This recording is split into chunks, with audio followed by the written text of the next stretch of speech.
This is Mr. Shivam Diman and I am your English teacher. Today's video is for class 8 and today I will explain you the chapter of English literature which is of your English literature textbooks, chapter number 5, Letters to the Children of India.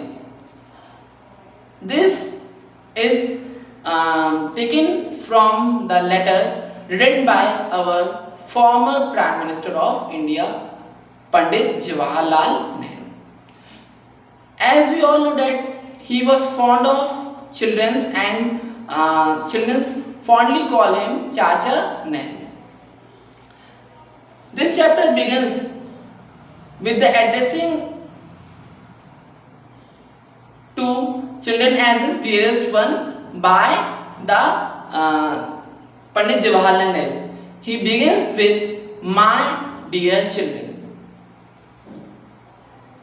He says that he loves in the company of the children and he also loves to spend some quality time with them.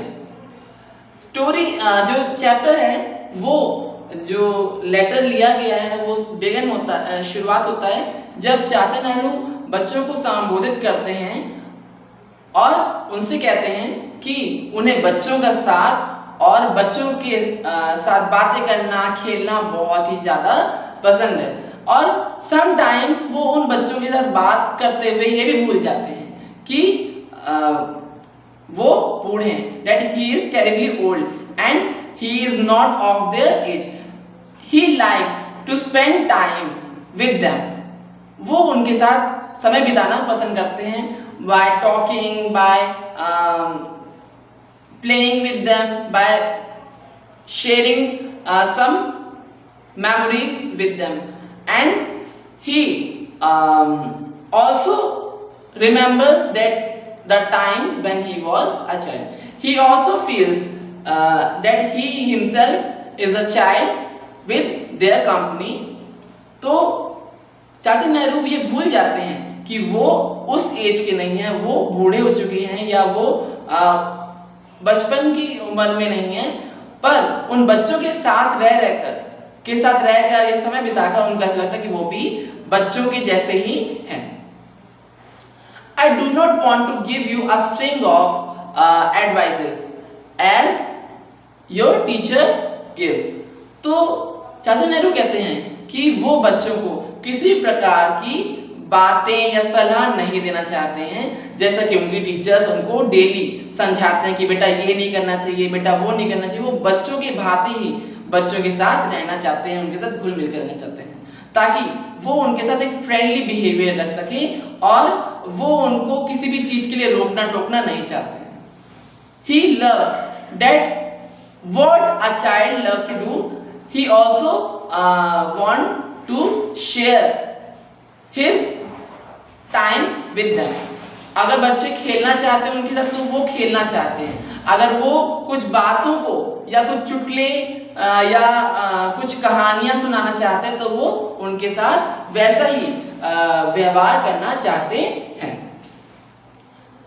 तो students वो अपनी बातों में कुछ गूढ़ रहस्य भी समेटे हुए हैं. He has some secrets and most important talks in his words also. He explains the beauty of the nature in his sentence, like he tells the student that there is a magic, magic in nature, there is a magic of beauty, there is a magical beauty in the nature.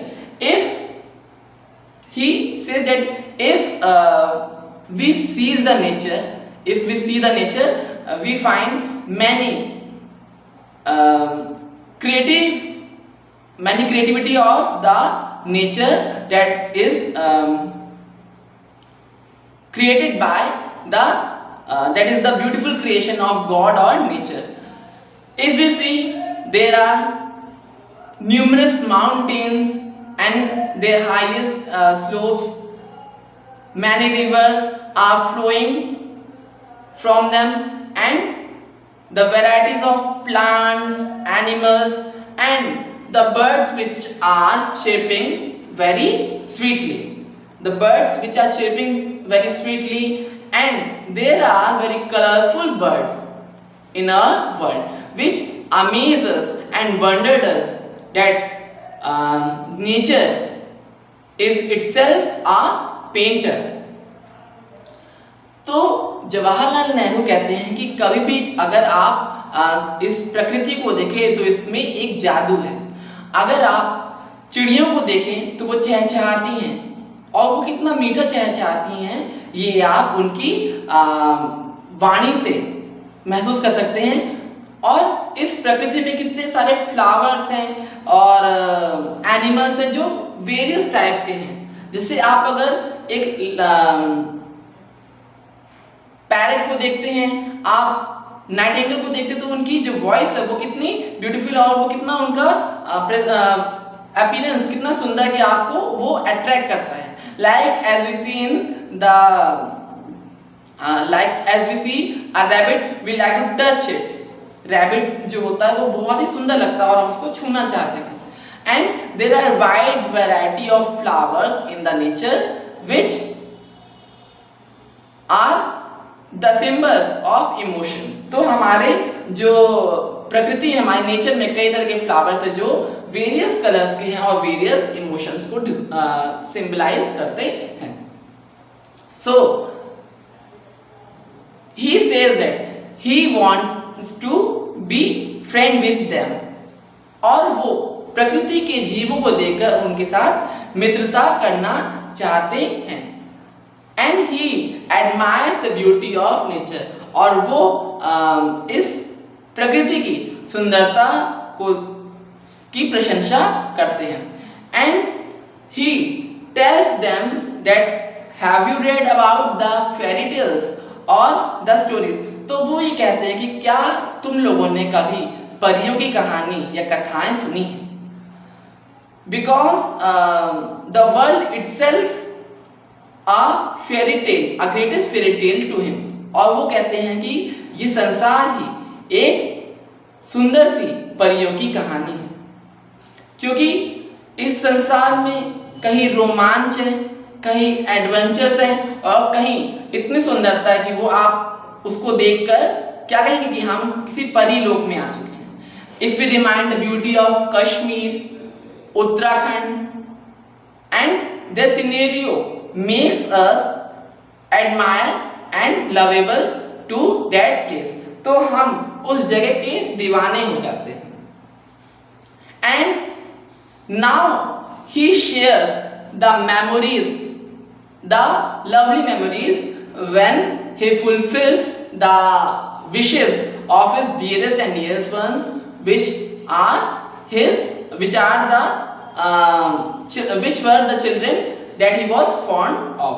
तो अब वो अपनी उस story के बारे में बताते हैं कि जब वो बच्चों के करीब आए, when because he used to travel America, Japan and many other places, when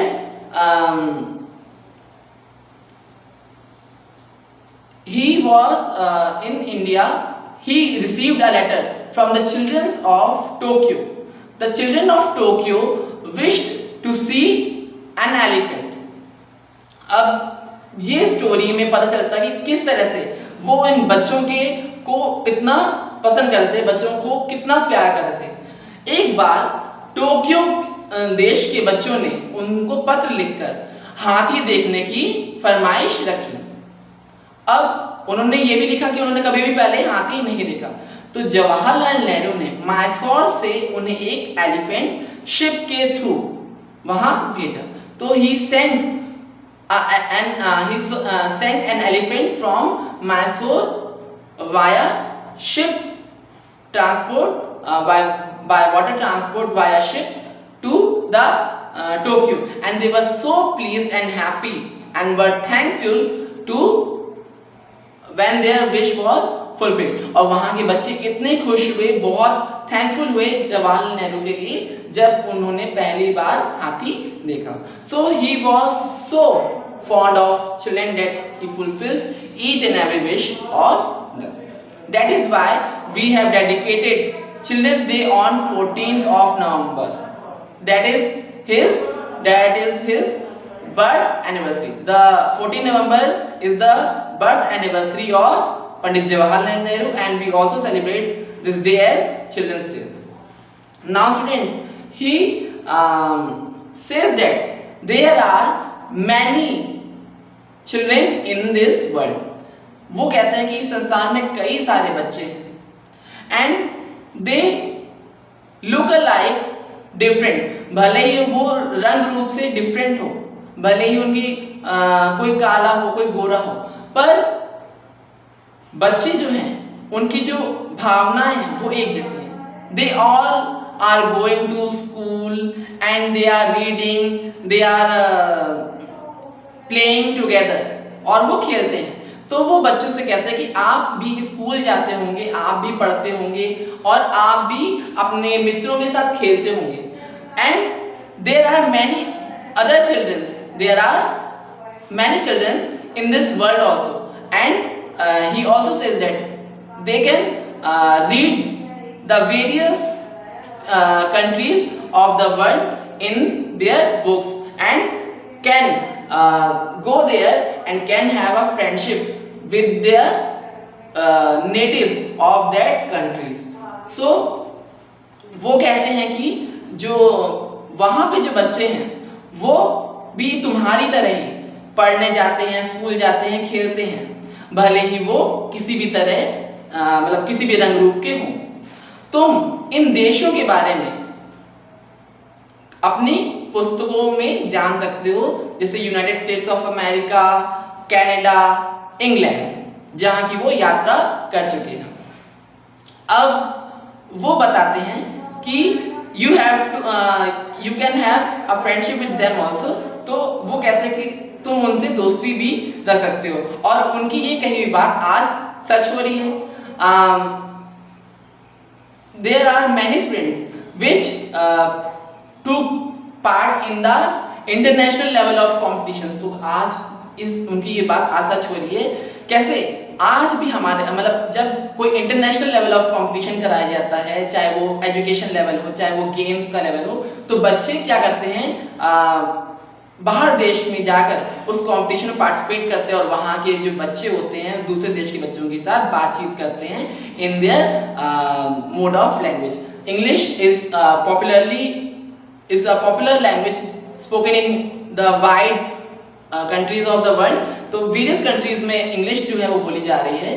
तो बच्चे इंग्लिश से ही कम्युनिकेट करते हैं जब वो वहाँ पर जाते हैं, and they have a friendship with them. और आज देखिए कि हम लोग के पास बहुत से साधन हैं कि हम लोग व्हाट्सएप, फेसबुक, तो इनके थ्रू भी हम बाहर के देश के बच्चों के साथ कनेक्ट होते हैं और अपने व्यूज और अपने मोटिव्स उनके सामने रखते हैं. और we can also have a debate with them by on any topic. जैसे इस समय देखिए कोरोना फैला हुआ है, तो बच्चे अपने व्यूज रख रहे हैं through videos, through Skype mode of video conferencing. तो वहाँ के बच्चों के साथ वो बात करते हैं, है ना, और फिर अपनी राय उनको बताते हैं. तो इस तरह से बच्चे अब दूसरे देशों के साथ भी जुड़ रहे हैं, दूसरे देश के बच्चों के साथ जुड़ रहे हैं और अपने व्यूज रखते हैं, चाहे वो छोटे बच्चे हो या अब जो बड़े हो चुके हैं, है ना. क्योंकि बिजनेस ट्रेवल्स या टूर्स होते हैं तो हमारे जो एल्डर्स होते हैं वो जाते रहते हैं. तो इस तरह से आज जो देश है वो एक दूसरे से जुड़ रहा है. फ्रेंडशिप, विश्व बंधुत्वम की भावना तो हमारे देश में पहले से थी एंड वो आज सक्सेसफुल होती दिख रही है. Now he says that, Pandit Jawaharlal Nehru says that the world is full of children. ये संसार में कई सारे लोग हैं और कई सारे बच्चे हैं जिनकी वेशभूषा और भाषाएं और रहन सहन अलग है. Their traditions, their costumes and dresses are different, but they are similar. तो वो एक जैसे ही हैं.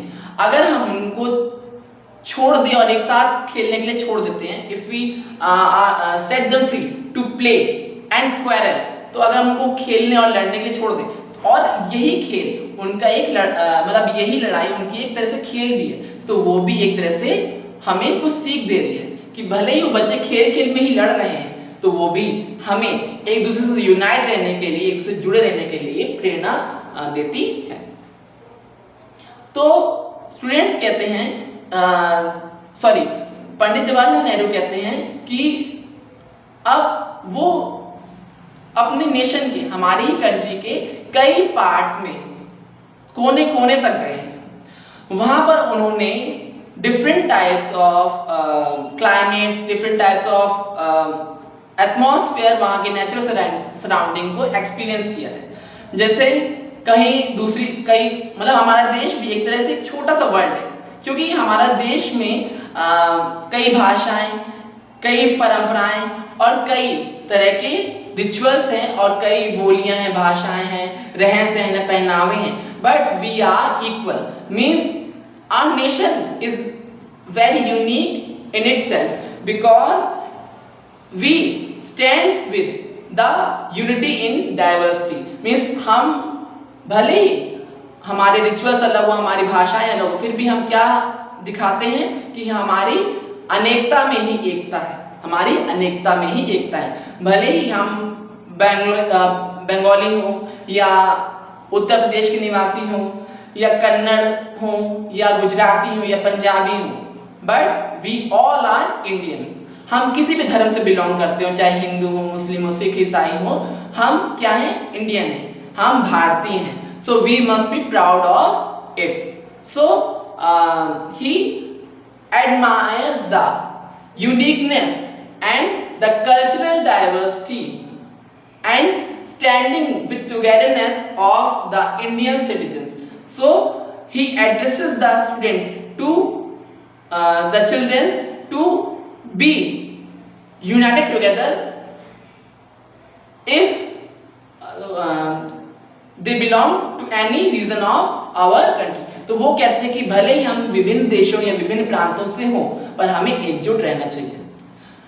जैसे कि हमारे देश में he also says that there are mountains, there are oceans and different types of rivers, but they are a part of our country India. हमारे देश में प्लेट्यूज भी हैं, प्लेन्स भी हैं, नदियां हैं, पहाड़ हैं, पर वो सभी भारत का अभिन्न अंग है, वो सब भारत की ही अमूल्य भूमि का एक हिस्सा है। इसलिए वो बच्चों को यूनाइट रहने के लिए, एक रहने के लिए कहते हैं। So students, this was the today's explanation video of the chapter related to the children of India. I hope you must have understood about this chapter. You can ask me your doubts in the interactive online classes. Thank you and have a nice day, students.